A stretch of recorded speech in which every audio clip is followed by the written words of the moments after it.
This first group of paintings we're going to look at today at American Academy's Tet Art Show is group of 7 paintings from the group of 7 artists from Canada.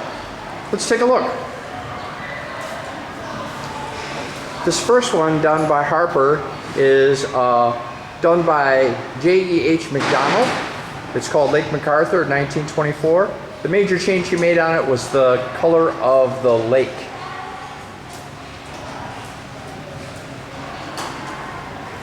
This next one was done by Matoki. Franklin Carmichael did the original. It's called Lake Wabagasik, done in 1928. And she added sunrise in the background, coming up over the mountain, was her major change. Teen's Shoreline by Emily Carr. His version had a pod of elephants beached on the sand.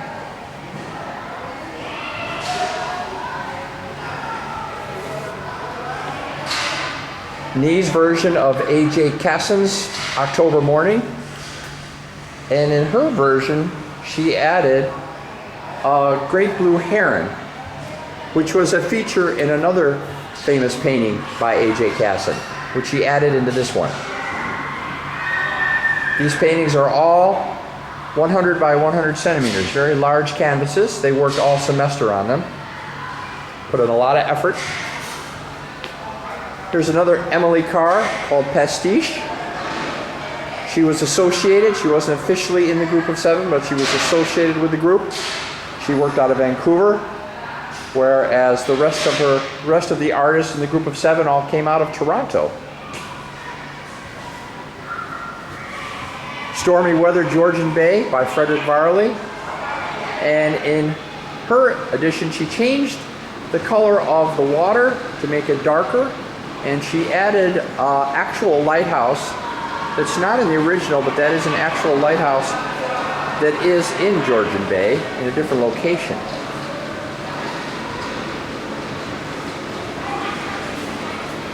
Here's Luke's modern version of the Toronto skyline. He left school. He was going to add red maple leaf superimposed on the top, but he left school, so it never got finished. But it looks good the way it is. He worked from a photograph of the Toronto skyline. Toronto skyline at sunset. And 1920s, when the group of 7 started, they all worked together at Grip Limited, and they were all worked together in a 2-dimensional design firm, and they used to go out painting on the weekend. This is Harry's version of North Shore Lake Superior, Old Stump, done by Lauren Harris, who was the financial backing and a key member of the group of 7.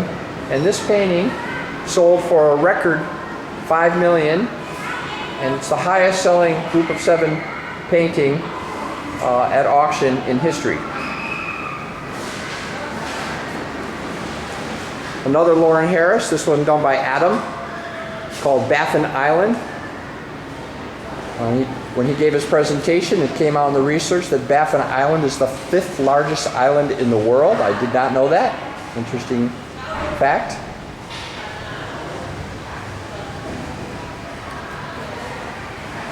About Keem's really large 125 centimeter Tom Thompson. The Jack Pine, very famous painting, is 25 centimeters bigger than the other canvases. Put a lot of extra effort, a lot of time to get this just right. Tom Thompson died before he could officially be admitted into the group of 7. Died in a drowning accident. Another Tom Thompson, West Wind, done by Qua.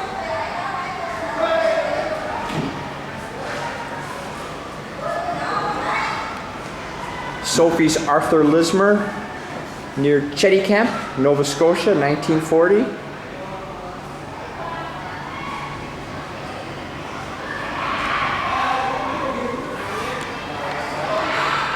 Julian's J.E.H. MacDonald Autumn Maple with the reflection in the water, the house and the trees.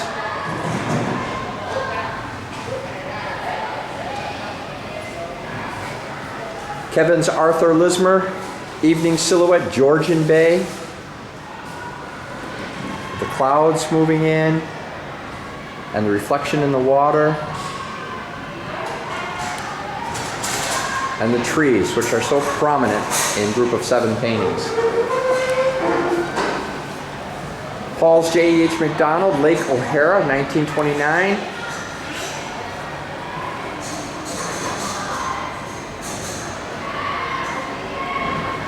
And Paul added a deer into the painting, which is not present in the original.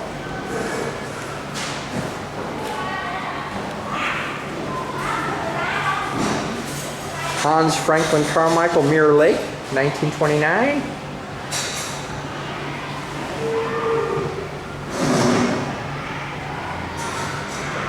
She worked so hard to get the colors and the tones just right on the water for the reflection.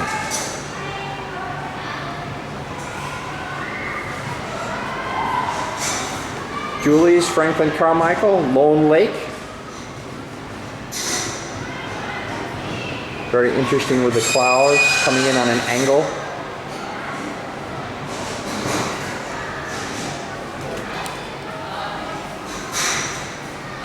And Tao's Lauren Harris, Pine Tree and Red House, Winter City.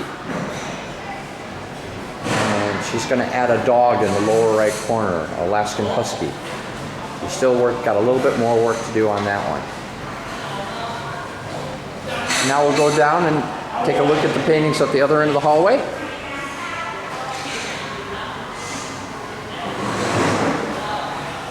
Stop here to show you the middle school art project. Figure drawings done to scale. They just completed. 3 different tables, 3 different poses. I have to try to draw it exactly to scale. Good job on that.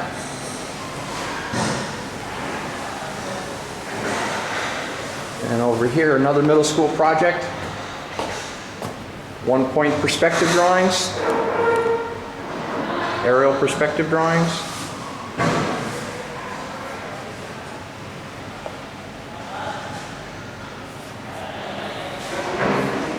Now in this section of the hallway, we have some op art paintings up here. These were done last year, not part of the show this year. These are on permanent display.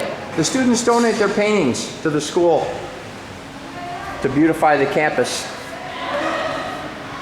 Here is Dwung's Theo van Doesburg, the originator of DeStijl,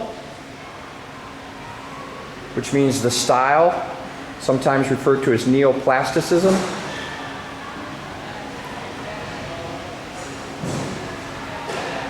He put in many hours to get that just correct. Here's Summers' version of Vilmos Huizar's composition with white head. And in hers, she thought the head was hard to read in the original, so she added an eye, a rectangle, a square for the eye and a rectangle for the mouth. Make it a little more easier to read, to find.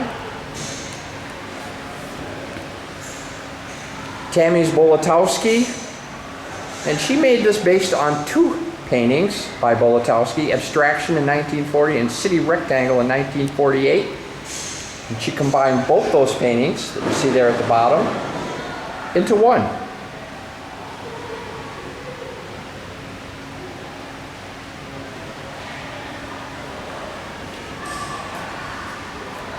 Kenny, another Theo van Doesburg, who was the originator, along with Mondrian, of DeStijl, or neoplasticism. She just finished it yesterday, just in time for the show.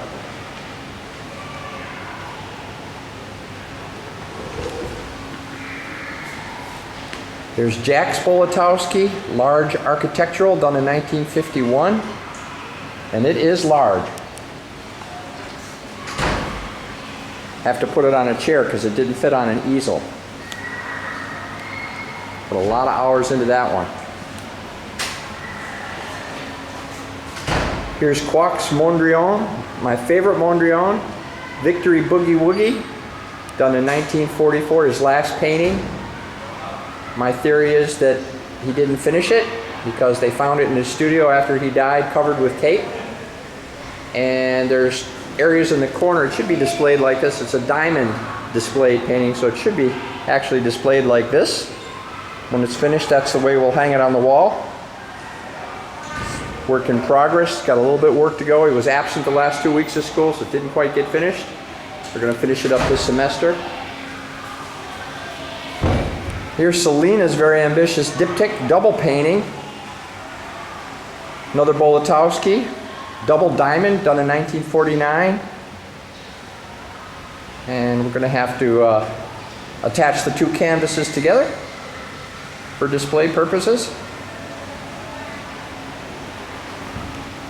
Now we're moving on to Suprematism in Russia. And this one is an Elizitsky, who is associated with Suprematism and Constructivism in Russia, beat the whites with a red wedge.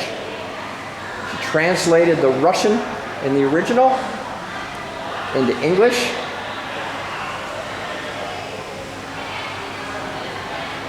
Very nice. Here's Benjis Kazimir Malevich, the father of Suprematism, the creator of Suprematism. Supremacist number 58, 1916. He really changed made the green much brighter. He used collage to reposition some of the geometric elements to make it his own creation. Here's Kevin's Chesnik, Ilya Chesnik, Suprematist composition, 1923. And he really, on this one, he changed the black background and made it more of a space feel with some galaxies in the background and more blues instead of the black.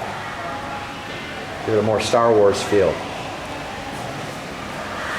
There's Keen's Olga Rosanova, non-objective composition, Suprematism, 1916.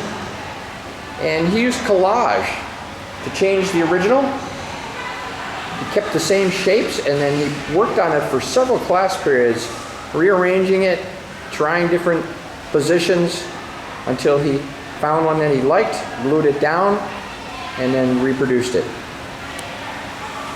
Added in some texture in the background for further interest. Here's Min's Lazar Kaidekel, City of the Future, 1925.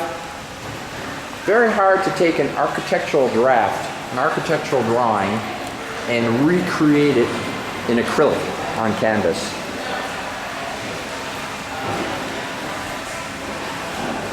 And the final painting, Wendy's Alexandra Exter, Blue, Black, and Red from 1918. And she just finished yesterday. Stayed till 6 o'clock to get the last finishing touches in her canvas. She also used collage to change some of the elements.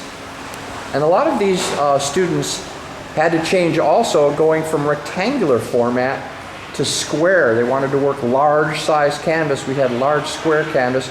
And so that necessitated using collage to spread things out to fill the space so there wouldn't be voids along the edges. And so that's Suprematism, DeStijl, and Group of 7.